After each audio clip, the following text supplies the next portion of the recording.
ভিডিওতে যে ফলগুলো দেখতে পারতেছেন বীজগুলো এটা হলো পেঁপে গাছের বীজ, পেঁপের বীজ।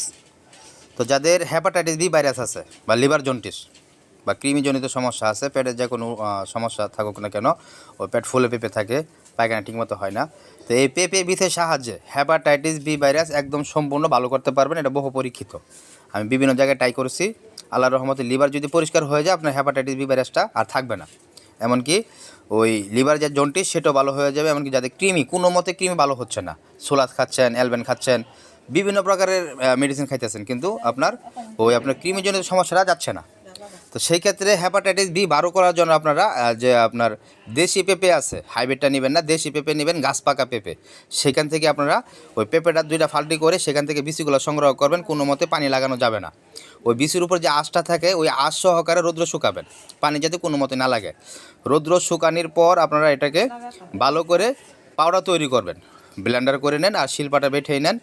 এটাকে আপনারা পাউডারে পরিণত করবেন। পাউডারে পরিণত করে সকালে খালি পেটে আপনার ওই চা চামচের যে চামচটা থাকে, হাফ চামচের এরকম অল্প পরিমাণ, হাফ চামচের এরকম সেই পাউডারটা নেবেন এবং ভালো মানের টক দই নেবেন। আর খেয়াল রাখতে হবে যে এটা যে আপনার শুকাইতেছেন বা পাউডার করতেছেন কোনো মতে যাতে পানি স্পর্শ না পায়। তো টক দই এবং এই পাউডার সকালে খালি পেটে সেবন করবেন। খাওয়ার পর আপনারা 15 থেকে 20 মিনিট কোনো খাবার খাবেন না। আশা করি আল্লাহর রহমতে যদি 1 মাস সেবন করতে পারেন বা 14 দিন সেবন করতে পারেন, হেপাটাইটিস বি ভাইরাস থাকবে না। আপনারা ট্রাই করতে পারেন। অনেকে বলে যে হেপাটাইটিস বি ভাইরাস ভালো হয় না, আমি যে প্রণালীটা বললাম আপনারা ট্রাই করে দেখতে পারেন। অবশ্যই আল্লাহর রহমতে হেপাটাইটিস বি ভাইরাস ভালো হবে।